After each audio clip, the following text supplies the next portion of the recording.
Hello बच्चों, कैसे हो आप सब।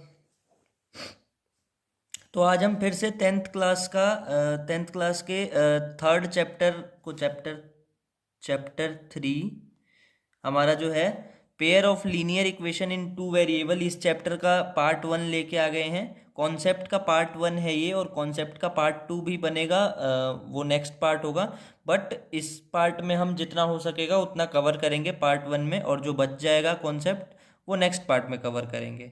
ठीक है, तो ये हमारे क्लास 10th में चैप्टर थर्ड है, pair of linear equations in two variable. ठीक है, linear equations in two variable जो टॉपिक था ये हमारे 9th में भी था, आपने पढ़ा होगा 9th में। तो वहाँ पे हमने linear equations in two variable को अच्छे से पढ़ा था, लेकिन फिर अब यहाँ पे नई चीज़ आ गई है कि pair of linear equation in two variables. ठीक है, मतलब उनके पेयर।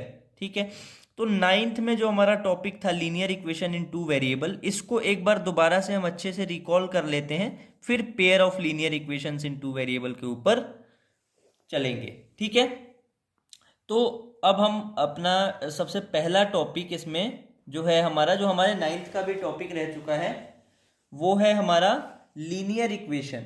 ठीक है, linear equation in two variable, sorry, linear equation in two variable. Clear, linear equation in two variable, तो ये हमारा टॉपिक है। सबसे पहले इसके डेफिनेशन को देखते हैं और इसको समझते हैं, फिर इसको अच्छे से एग्जाम्पल के साथ हम समझेंगे कि इसको ये क्या होता है। The equation which contains two variables and both variables contains one as their highest power is called linear equation. इसमें होता क्या है कि वो equation, the equation which contains two variables, वो इक्वेशन जिसमें कितने वेरिएबल्स होते हैं, दो वेरिएबल्स होते हैं। ठीक है, एंड बोथ वेरिएबल्स, जो दोनों वेरिएबल्स होते हैं, contains one as their highest power, दोनों वेरिएबल के पास उनकी हाईएस्ट पावर कितनी होनी चाहिए, उनकी हाईएस्ट पावर 1 होनी चाहिए। ठीक है, तब हम उसको क्या बोलते हैं, is called linear equation in two variable. ठीक है, linear equation in two variable, ये हमारे 9th में था। इसको फिर से एक बार पढ़ सकते हैं। The equation which contains two variable, जो वो इक्वेशन जिसमें दो वेरिएबल्स हों, and both variables contains one as their highest power, जो दोनों वेरिएबल होंगे वो उनकी जो हाईएस्ट पावर होनी चाहिए दोनों की ही, वो कितनी होनी चाहिए, 1 होनी चाहिए, तब हम उसको क्या बोलते हैं, linear equation in two variable. ठीक है, अब इसको हम सबसे पहले इसका एक स्टैंडर्ड फॉर्म होता है वो देख लेते हैं कि ये दिखता कैसा है। ठीक है, फिर इसका एग्जाम्पल हम देखेंगे स्टैंडर्ड फॉर्म कैसा होता है। इसका स्टैंडर्ड फॉर्म जो होता है वो a x plus b y plus c के फॉर्म में होता है। ठीक है, इज इक्वल टू 0, क्योंकि ये इक्वेशन है तो इसलिए इज इक्वल टू हम 0 लगाते हैं, इसको 0 से इक्वेट कर देते हैं। ठीक है, तो यहाँ पे ए x plus b y plus c के फॉर्म में ये होता है। यहाँ पे A B and C should be real numbers, should be real numbers, A B और सी क्या होने चाहिए, रियल नंबर्स होने चाहिए। बट यहां पे एक और कंडीशन है इसकी कि a and b can not be 0 together. ठीक है, मतलब आप ये तो कहेंगे कि ए बी और सी रियल नंबर्स होने चाहिए, बट ए और बी जो है वो दोनों एक साथ 0 नहीं होने चाहिए, मतलब ए और बी की वैल्यू एक साथ 0 नहीं होनी चाहिए। क्योंकि आप यहाँ पे देख सकते हो कि जैसे हमारे पास a x plus b y plus c is equal to 0 है, अगर हम इसमें यहाँ पे भी ए की जगह 0 पुट कर दें, यहाँ पे एक्स है सॉरी, और यहाँ पे बी की जगह पे भी 0 पुट कर दें और प्लस में सी, तो ये भी मल्टीप्लाई होके 0 बन जाएगा, है ना, ये भी मल्टीप्लाई होके 0 बन जाएगा, और फिर ये भी मल्टीप्लाई होके 0 बन जाएगा, है ना। तो और यहाँ पे सी रह जाएगा, तो ये तो सारे खत्म हो गए, 0 प्लस 0 0, और ये सी रह गया खाली, मतलब कांस्टेंट टर्म बच गया। तो ये तो इक्वेशन रही ही नहीं, इस वजह से हम बोलते हैं कि यहाँ पे a और b को एक साथ आप जीरो नहीं बना सकते। ठीक है, तो अब इसका एग्जाम्पल हम देखते हैं कि एग्जाम्पल क्या क्या हो सकते हैं, किस टाइप का ये हो सकता है। ठीक है, एग्जाम्पल देखते हैं। जैसे मान लो सबसे सिंपल एग्जाम्पल है हमारे पास 2x plus 3y plus 5 is equal to 0। ठीक है, ऐसा एग्जाम्पल है, देखो ध्यान से। यहाँ पे a b c ये तीनों के तीनों रियल नंबर है हमारे पास। x और y दो वेरिएबल्स हैं इसमें, है ना, क्योंकि हमारे लीनियर इक्वेशन की पहचान ही यही थी कि दो वेरिएबल हों, तो दो वेरिएबल्स हैं इसमें। और दोनों वेरिएबल के पास पावर कितनी है, 1 है, और इसके पास भी 1 है। तो पावर 1 है, हमने कहा था कि हाईएस्ट पावर 1 ही होनी चाहिए, तो 1 ही हाईएस्ट पावर है, तो इसलिए ये क्या हो गया, ये जो है linear equation in two variable हो गया। ठीक है, ऐसे ही और भी इसके एग्जाम्पल हैं। जैसे मान लो मैं लिखता हूं 2x प्लस 5y। ठीक है, तो यहाँ पे इज इक्वल टू 0, तो यहाँ पे भी देख सकते हैं ये ax plus b y plus c की फॉर्म में है। भले c इसमें दिख नहीं रहा, बट c हो सकता है कि 0 हो, ऐसा हमने नहीं बोला कि c 0 नहीं हो सकता। ठीक है, तो यहाँ पे देखो ध्यान से, ये दोनों रियल नंबर्स हैं, x और y दो वेरिएबल्स हैं, इनकी पावर भी 1 1 है ना, तो तीनों कंडीशन प्रूव हो रही है, तो यहाँ पे ये भी हो गया हमारा linear equation in two variable. ठीक है, अब कौन से ऐसे नंबर्स हैं जो linear equation in two variable नहीं होते हैं। ठीक है, जैसे मान लो मैंने लिखा √2x प्लस 3 √y और प्लस में आ गया हमारे पास 6 इज इक्वल टू 0। तो यहां पे आप देख सकते हो कि ये √2x है और ये 3 √y है और प्लस में b है। तो यहाँ पे √2 जो है वो रियल नंबर है, 3 भी रियल नंबर है, 6 भी रियल नंबर है, ये तो कंडीशन हमारी सही है। बट यहाँ पे x की पावर 1 है और यहाँ पे √y है, तो रूट में जो भी चीज़ें रहती हैं, जैसे यहाँ पे √y है, तो इसमें y का पावर क्या रहा होगा, y का पावर तो 1/2 रहा होगा, है ना। तो यहां पे कंडीशन प्रूव नहीं हुई, क्योंकि y के साथ हमने क्या बोला था, दोनों के साथ ही पावर 1 होनी चाहिए, बट यहाँ पे पावर 1/2 है, तो इसलिए ये कंडीशन गलत हो गई और ये हमारा linear equation in two variable नहीं है। ठीक है, ऐसे ही और भी नंबर इसमें माइनस में भी हो सकते हैं लीनियर इक्वेशंस, जैसे कि मान लो 3x माइनस 5y माइनस 4। ठीक है, ऐसा हो सकता है, तो ये भी उसकी फॉर्म में है। ठीक है, यहाँ पे देखो ये यहाँ पे 3 भी रियल नंबर है, -5 भी रियल नंबर है और -4 भी रियल नंबर है।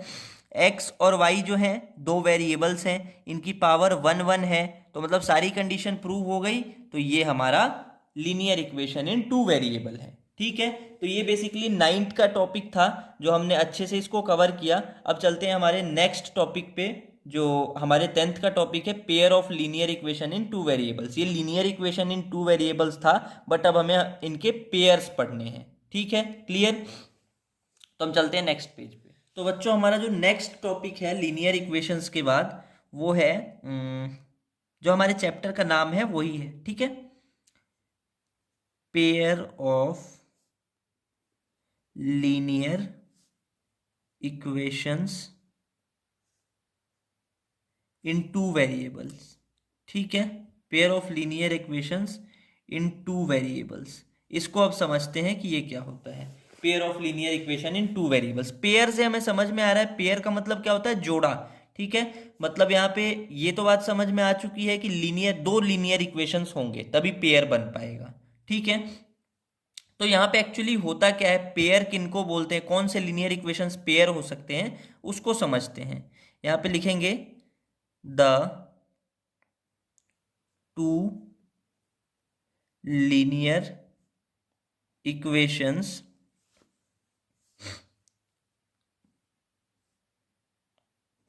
whose both pair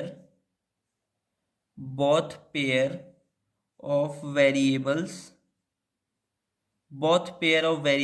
are same is called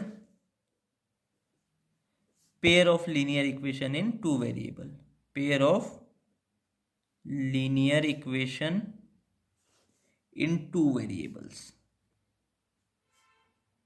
तो ये होता है हमारा, अब इसको समझते हैं कि ये क्या कहना चाहता है इसके through. The two linear equations, ऐसे दो linear equations whose both pair of variables, जिसके दोनों पेयर ऑफ वेरिएबल्स जो हों वो सेम हो, are same, is called pair of linear equation in two variable. ठीक है, मतलब दो ऐसे linear equations in two variable जिनके वेरिएबल्स जो हों दोनों के वो सेम हो, that is called pair of linear equation in two variable. ठीक है, अब इसको समझते हैं, पहले इसका स्टैंडर्ड फॉर्म समझते हैं। स्टैंडर्ड फॉर्म इसका क्या होता है? स्टैंडर्ड फॉर्म होता है इसका a1x plus b1y plus c1 is equal to 0 and a2x plus b2y plus c2 is equal to 0। यहाँ पे देखो a1 b1 c1 ये क्या होंगे? पहले वाला जो लीनियर इक्वेशन होगा उसके कोएफिशिएंट्स होंगे, मतलब रियल नंबर्स ये भी होने चाहिए, और इनका भी वही कंडीशन है कि दोनों साथ में 0 ना हो। ऐसे ही दूसरे लीनियर इक्वेशन का ये a2 b2 c2 ये उसके कोएफिशिएंट्स होंगे टर्म्स के, और ये भी रियल नंबर्स होंगे। ठीक है, बट यहाँ पे हम देखते क्या है कि वेरिएबल्स जो है दोनों के वो सेम है कि नहीं। यहाँ पे x है तो यहाँ पे भी x है, यहाँ पे y है तो यहाँ पे भी y है। ठीक है, तो इसको हम बोलते हैं pair of linear equations in two variable. ठीक है, तो ये स्टैंडर्ड फॉर्म ध्यान रखना है।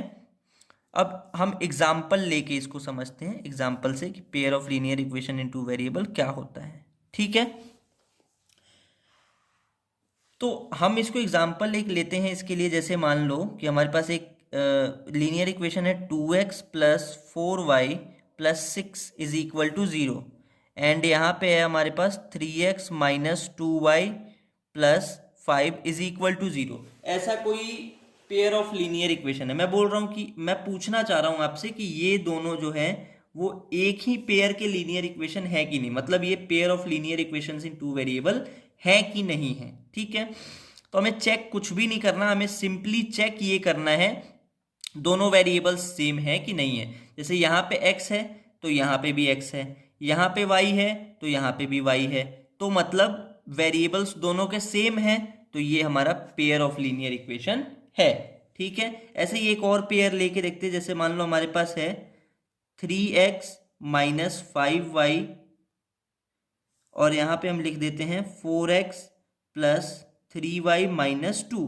ठीक है, तो यहाँ पे अब हम चेक करेंगे कि वेरिएबल सेम है कि नहीं है। हमें इससे कोई मतलब नहीं है कि इसमें कितने टर्म है उसमें कितने टर्म है, इसमें 2 टर्म है इसमें 3 टर्म है, बट हमें इससे कोई दिक्कत नहीं है। ठीक है, तो यहाँ पे देखो, यहाँ पे x है यहाँ पे भी x है, यहाँ पे y है यहाँ पे भी y है, मतलब वेरिएबल सेम है, तो ये दोनों क्या है? ये दोनों पेयर ऑफ लीनियर इक्वेशन है। ठीक है, अब ऐसे ही कौन से ऐसे इक्वेशंस होंगे जो पेयर ऑफ लीनियर इक्वेशन नहीं होंगे। ठीक है, जैसे मान लो मैंने लिखा 2x plus 3z plus 5 is equal to 0, और मैंने लिख दिया यहाँ पे 5a plus 3b minus 2 is equal to 0। अब देखो यहाँ पे x है यहाँ पे a है, यहाँ पे z है यहाँ पे b है, तो मतलब जो दोनों के वेरिएबल्स हैं वो अलग अलग हैं, तो ये पेयर ऑफ लीनियर इक्वेशन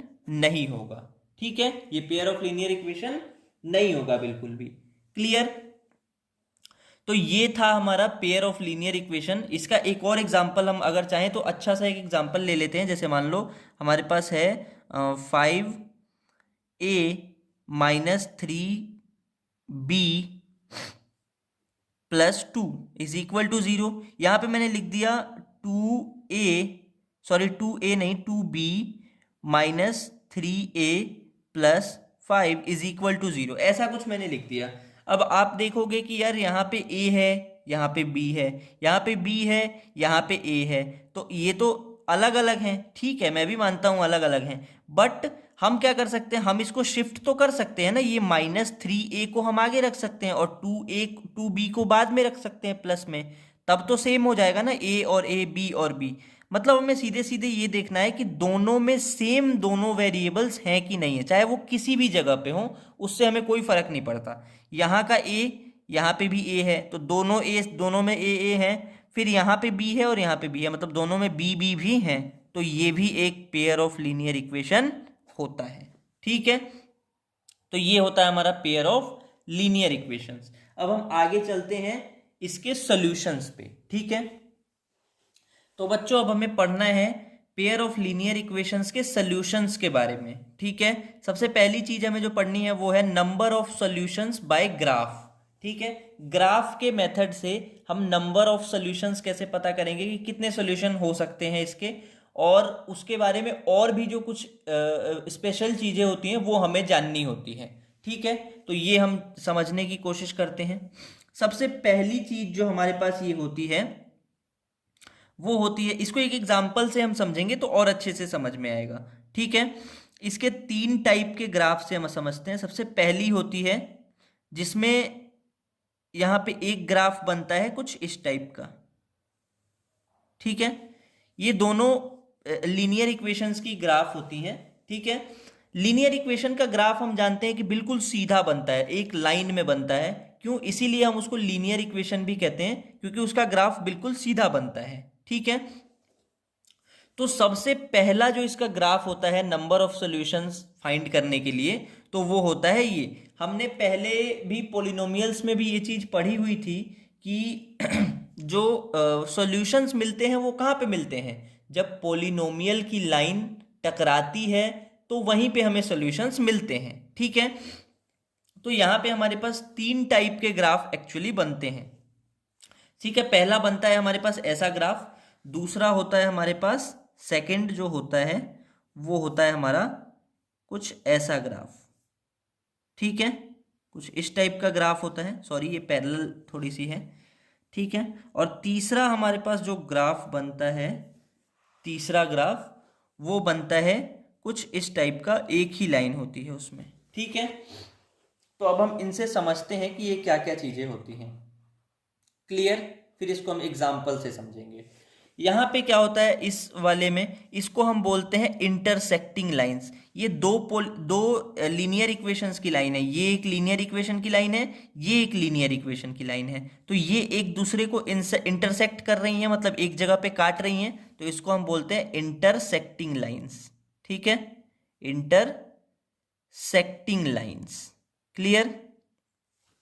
अब इसमें कितने सॉल्यूशंस होते हैं, सबसे पहले हमें ये जानना है कि इसमें कितने सॉल्यूशंस होते हैं। इसमें एक्चुअली होता क्या है, सॉल्यूशंस पता करने का तरीका क्या है, इसको जब आप क्वेश्चन में करेंगे तो आपको कोएफिशिएंट्स के रेशियोज को निकालना पड़ेगा। जैसे इंटरसेक्टिंग लाइंस का हम पता कैसे लगाते हैं, इंटरसेक्टिंग लाइन में सबसे पहले नंबर ऑफ सॉल्यूशंस कितने होंगे। तो ये एक लाइन है, ये एक लीनियर इक्वेशन की लाइन है। हम जानते हैं कि जहां पे ये लाइंस आपस में टकराती हैं वहीं पे हमें सॉल्यूशंस मिलता है। मतलब ये दोनों लाइंस यहाँ पे एक बार टकराई हैं, है ना, और अब ये कहीं पे भी नहीं टकराएंगी क्योंकि ये सीधी निकल जाएगी। अब ये कहीं पे भी नहीं टकराएगी, एक ही जगह टकराई है, तो एक जगह इसने इसको इंटरसेक्ट किया है, मतलब इसके कितने सॉल्यूशंस होंगे, इसके एग्जैक्टली 1 सॉल्यूशन होंगे, 1 सॉल्यूशन इसका हो जाएगा। ठीक है, 1 सॉल्यूशन होगा, और ये भी सॉल्यूशन जो होगा वो यूनिक होगा। ठीक है, ये एग्जैक्टली इसके सिर्फ 1 सॉल्यूशन इसके मिलेंगे, क्योंकि जब टकराएगा जहां पे वहीं पे हमें सॉल्यूशन मिल सकता है। तो ये एक ही बार टकराया, इसलिए हम बोलते हैं कि यहाँ पे एक ही सॉल्यूशन मिलेगा। और इसको बिना ग्राफ के चेक करने का तरीका क्या होता है वो हम आगे क्वेश्चन से समझ लेंगे। ठीक है, तो ये यहाँ पे हमें सिर्फ एक ही सॉल्यूशन मिलता है। क्लियर? और ये लाइन क्योंकि यहाँ पे एक सॉल्यूशन मिलता है इसलिए इसको हम कंसिस्टेंट भी बोलते हैं। ठीक है, कंसिस्टेंट भी बोलते हैं। क्लियर? कंसिस्टेंट भी इसको बोला जाता है। यहाँ पे चेक क्या किया जाता है, आपको चेक करना है A1/A2, A1/A2 का रेशियो निकालना है, जो x के साथ दोनों कोएफिशिएंट होंगे उनका रेशियो निकालना है, और फिर चेक करना है किसके साथ, B1/B2 के साथ। अगर ये दोनों इक्वल नहीं होते हैं पहले ही, तब आप क्या बोलोगे कि इंटरसेक्टिंग लाइंस है। क्लियर? और इसके सिर्फ एक ही सोल्यूशन है, ओनली वन सोल्यूशन, ठीक है। और ये कंसिस्टेंट भी है। और यहाँ पे इसकी पहचान क्या है कि A1 और A2 का जो रेशियो होगा वो B1 और B2 के रेशियो के इक्वल नहीं रहेगा, ठीक है। क्लियर। अब हम समझते हैं नेक्स्ट को। नेक्स्ट क्लियर है। तो यहां पे अब ध्यान से देखो, ये दो लाइंस हैं, दोनों ही लीनियर इक्वेशन की लाइन है, क्लियर। बट हो क्या रहा है कि यहाँ पे एक लाइन जो है इस तरफ जा रही है और एक लाइन इसी साइड में इसके सामने से जा रही है। बट ये दोनों लाइंस क्या है, पैरेलल लाइंस हैं, क्लियर। ये कहीं भी टकरा नहीं रही हैं, तो ये हैं पैरेलल लाइंस, क्लियर। ये हैं हमारे पास पैरेलल लाइंस। तो अगर पैरेलल लाइंस हैं तो मतलब यहाँ पे जो लीनियर इक्वेशन की लाइन है वो तो कहीं टकरा ही नहीं रही है, वो तो सीधे निकल जाएगी इस साइड भी और इस साइड भी कहीं नहीं टकराएगी, कहीं भी जाके वो टकरा नहीं पाएगी। तो वो हमें एक भी सोल्यूशन नहीं दे पाएगी, क्लियर। वो हमें एक भी सोल्यूशन नहीं दे पाएगी क्योंकि वो टकराएगी ही नहीं। तो हम यहाँ पे बोलेंगे नो सोल्यूशन, ठीक है। इसको हम क्या बोलेंगे, नो सोल्यूशन। यहाँ पे हमें एक भी सोल्यूशन नहीं मिलेगा, तो इसको हम बोलेंगे कि ये जो है इसके पास कोई भी सोल्यूशन नहीं है, क्लियर। अब ये अच्छा, एक बात ध्यान रखें हमेशा कि इसका जिसका एक भी सोल्यूशन नहीं होगा वो हमेशा इनकंसिस्टेंट होगा, ठीक है। वो लाइंस हमेशा इनकंसिस्टेंट होगी, क्लियर। वो हमेशा लाइन इनकंसिस्टेंट होगी।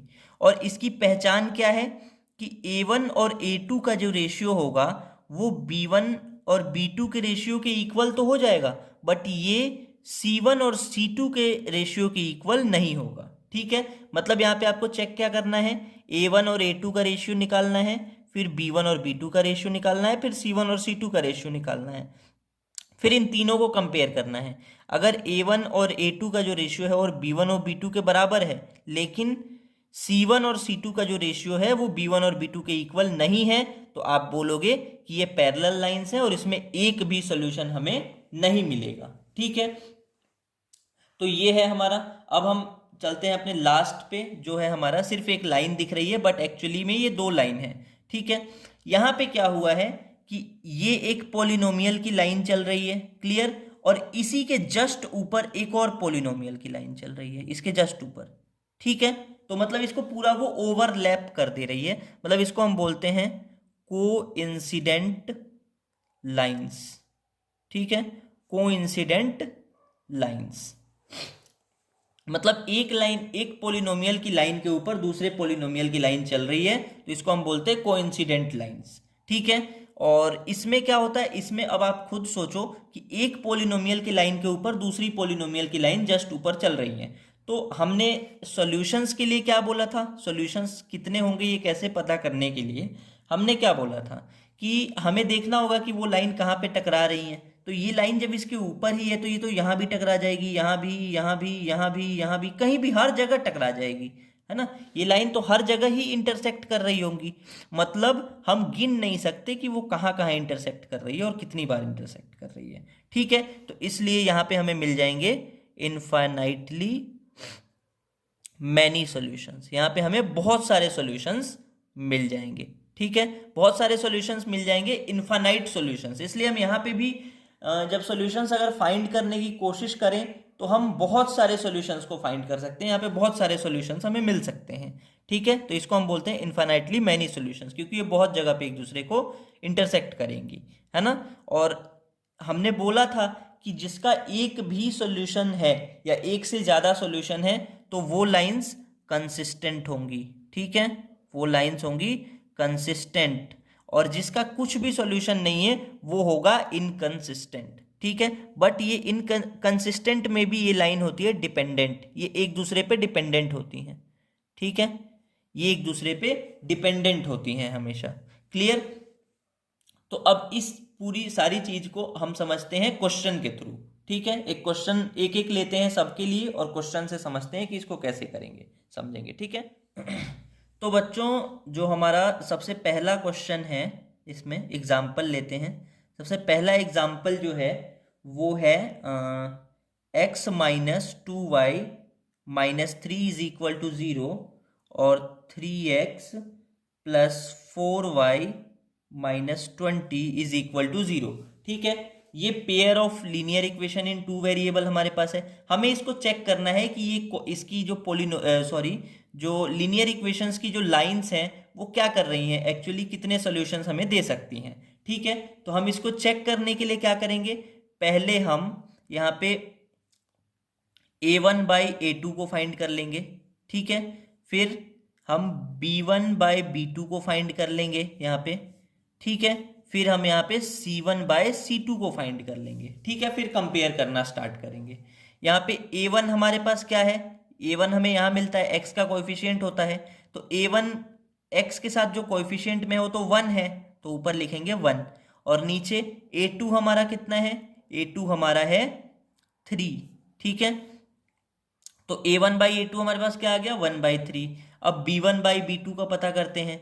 b1 हमारा यहाँ पे मिलेगा, तो इसके साथ जो माइनस है उसको भी हमें इंक्लूड करना रहता है, मतलब ये -2 को हमको यहाँ पे रखना पड़ेगा। ठीक है, अब नीचे प्लस का 4 है हमारे पास, b2 के पास ये 4 है तो नीचे रख लेंगे 4। क्लियर। और यहाँ पे c1 बाई c2 की बात अगर हम करें तो यहाँ पे है ऊपर -3 c1 की जगह पे और नीचे है -20। ठीक है, अब इसको यहाँ पे ये वाला तो जो है ये कैंसिल भी हो सकता है, 2 1 ज़ा 2 2 2 ज़ा 4, मतलब ये -1/2 हो गया। ठीक है, अब हम इसको कंपेयर करना शुरू करेंगे कि कंपेयर करते हैं तो कैसा होता है।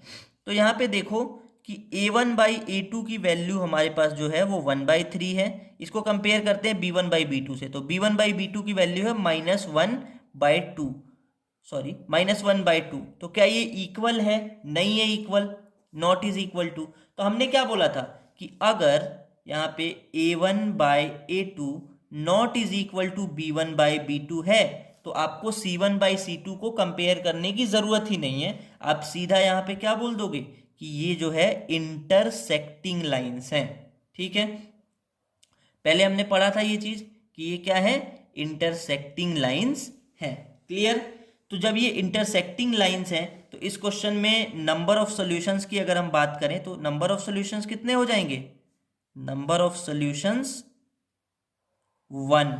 ठीक है, इसमें कितने सॉल्यूशंस हमको मिल सकते हैं, 1, क्योंकि इंटरसेक्टिंग लाइंस है तो इंटरसेक्टिंग लाइन एक दूसरे को एक जगह पे इंटरसेक्ट करेंगी और हमें एक सॉल्यूशन मिल जाएगा। ठीक है, तो ये हमारा फर्स्ट एग्जांपल था जिससे आपका पहला जो हमारा इंटरसेक्टिंग लाइंस का कॉन्सेप्ट था वो क्लियर हो गया। अब हम अपना दूसरा एग्जाम्पल लेते हैं, उसके साथ हम देखते हैं कि क्या होता है। ठीक है, तो दूसरा एग्जाम्पल जो है हमारा वो है 2x plus 3y minus 9 is equal to 0 and 4x plus 6y minus 18 is equal to 0। ठीक है, यहां पे भी हम फिर से वही काम करेंगे, पहले a1 बाई a2 निकालेंगे, फिर उसके बाद b1 बाय b2 निकालेंगे, फिर उसके बाद c1 बाय c2 निकालेंगे। ठीक है, इनकी वैल्यूज निकालेंगे, रेशियोज जो हैं, उसके बाद उनको कंपेयर करना स्टार्ट करेंगे। ठीक है, तो यहाँ पे a1 हमारा कितना है, यहाँ पे मिलेगा a1, तो ये a1 हमारा 2 है, a2 हमारा कितना है 4 है। ठीक है, अब हमारा b1 कितना है, यहाँ पे b1 है हमारा 3 और b2 कितना है उसके जस्ट नीचे 6। ठीक है, अब c1 हमारा कितना है, c1 यहाँ पे मिलेगा माइनस का 9 है। ठीक है, और नीचे फिर c2, तो c2 इसके जस्ट नीचे कितना है, माइनस का 18 है। ठीक है, अब इसको सिंप्लीफाई कर लो, 2 1 ज़ा 2 2 2 ज़ा 4, 1/2 आ गया, 3 1 ज़ा 3 3 2 ज़ा 6, ये भी 1/2 आ गया।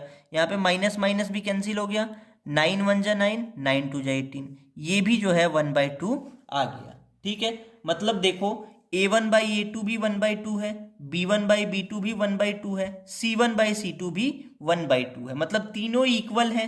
मतलब हो क्या रहा है यहाँ पे, a1 by a2 is equal to b1 by b2 is equal to c1 by c2, ये हो रहा है। ठीक है, मतलब तीनों ही इक्वल हो जा रहे हैं एक दूसरे के।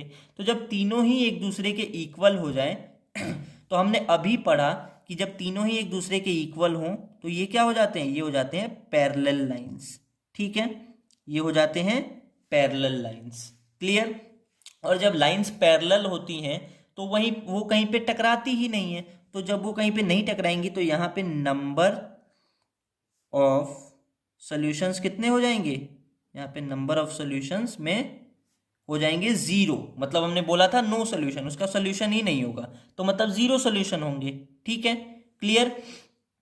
तो इंटरसेक्टिंग लाइन और पैरेलल लाइन का क्लियर हो गया कॉन्सेप्ट। अब हमारा एक लास्ट कॉन्सेप्ट रह गया जो है कोइंसिडेंट लाइन का, तो उसको भी एक एग्जांपल से हम समझ लेते हैं।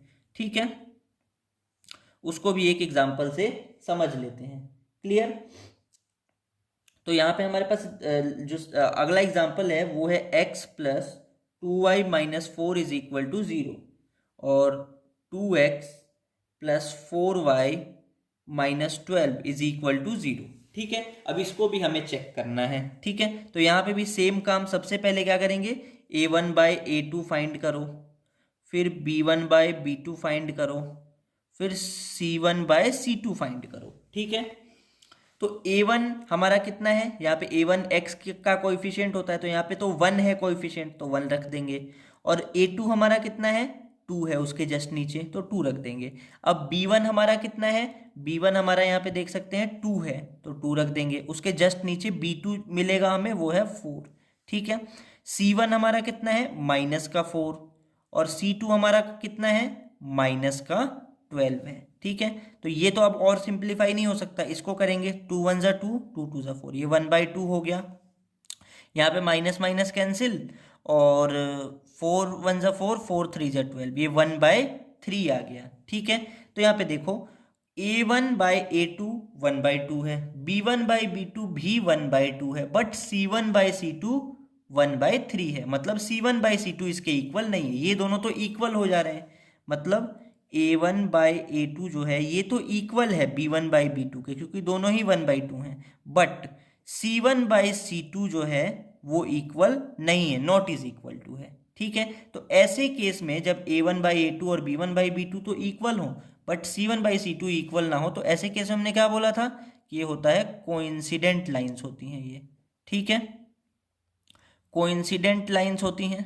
ठीक है, कोइंसिडेंट लाइंस होती हैं। तो कोइंसिडेंट लाइंस में हमने बोला था कि एक लाइन के ऊपर दूसरी लाइन चल रही होती है, मतलब वो एक दूसरे को ओवरलैप कर रही होती हैं। तो जब ओवरलैप करती हैं तो वो हर जगह इंटरसेक्ट करेंगी, हर जगह टकराएंगी, हर जगह टच करेंगी। तो मतलब many solution, infinitely many solutions इसके हो जाएंगे। ठीक है, तो यहाँ पे अगर हम बात करें नंबर ऑफ सॉल्यूशंस की, नंबर ऑफ सॉल्यूशंस की, तो वो होंगे इनफाइनाइट। ठीक है, इनफाइनाइट सॉल्यूशंस इसके आ सकते हैं। ठीक है, मतलब इतने सॉल्यूशंस आ सकते हैं कि हम गिन नहीं सकते। ठीक है, तो ये था हमारा सॉल्यूशंस का कॉन्सेप्ट कि नंबर ऑफ सॉल्यूशन कैसे फाइंड करें with the help of graph. ठीक है, अब हम चलते हैं अपने नेक्स्ट पेज पे, एक छोटी सी चीज डिस्कस करेंगे, फिर ये पार्ट खत्म करेंगे वीडियो का, और बाकी चीजें नेक्स्ट पार्ट में आएंगी। तो बच्चों हमने लीनियर इक्वेशन के ग्राफ से, उसके लाइन से बोल सकते हैं कि उसके लाइन से हमने ये पता कर लिया है कि हमें सॉल्यूशंस कितने होंगे या नहीं होंगे। ये पता कैसे करेंगे उसका हमने पता कर लिया है कि कैसे हम लिखेंगे इसको हमने क्वेश्चन के हिसाब से, क्वेश्चन के तरीके से समझ लिया है कि कैसे कोइंसिडेंट लाइंस होंगी, कैसे पैरेलल लाइंस होंगी, और कैसे इंटरसेक्टिंग लाइंस होंगी। ठीक है, तो अब हमारा जो नेक्स्ट टॉपिक है इसमें पढ़ने के लिए वो आता है कि मेथड्स ऑफ फाइंडिंग सॉल्यूशंस। ठीक है, हमें सॉल्यूशंस फाइंड करने के मेथड्स के बारे में पढ़ना है कि कौन कौन से मेथड्स होते हैं। ठीक है, और उन मेथड्स से भी हम फाइंड करके देखेंगे। तो जो हमारा सबसे पहला मेथड होता है, आपके सिलेबस के हिसाब से हम कर रहे हैं, अभी के सिलेबस के हिसाब से, तो सबसे पहला जो मेथड होता है वो होता है ग्राफिकल मेथड। ठीक है, वो होता है ग्राफिकल मेथड। क्लियर। इसके बाद जो सेकंड मेथड होता है वो होता है सब्स्टिट्यूशन मेथड, सब्स्टिट्यूशन मेथड। और अगला होता है लास्ट जो है इस सिलेबस का, वो होता है एलिमिनेशन मेथड। ठीक है, एलिमिनेशन मेथड। एलिमिनेशन मेथड से हम सॉल्यूशंस फाइंड कर सकते हैं। ठीक है, अब ये वीडियो को हम यहीं पे ख़त्म करते हैं, पार्ट 1 को। यहाँ पे हमने नाम तक समझ लिया कि कौन कौन से मेथड्स के नाम हैं। जो नेक्स्ट पार्ट हमारा होगा वीडियो का, उसमें हम एक क्वेश्चन लेंगे अच्छा सा, और उस क्वेश्चन के थ्रू तीनों मेथड से उसको सॉल्व करना और तीनों मेथड से उसके सॉल्यूशन को फाइंड करना सीखेंगे। ठीक है, तो तब तक के लिए हम यहीं पे इस वीडियो को ख़त्म करते हैं। तो आप लोग जो है इस वीडियो में जो भी दिक्कत आए वो कमेंट कर सकते हैं, कमेंट करके पूछ सकते हैं कोई डाउट हो तो। और वीडियो को लाइक करें और शेयर कर सकते हैं। जो और भी बच्चे जो पढ़ने वाले हैं 9th 10th 11th 12th में, उनके साथ शेयर कर सकते हैं इसको। और सब्सक्राइब कर दीजिएगा चैनल को। और जो उसका सब्सक्राइब करने के बाद जो बेल आइकन है उसको ज़रूर दबा दीजिएगा, ताकि जो भी नई वीडियो हमारी आएगी वो सारी की सारी वीडियो आपको सबसे पहले पता चल जाएगी और आप देख सकते हो आसानी से। ठीक है बच्चों, तो बाय।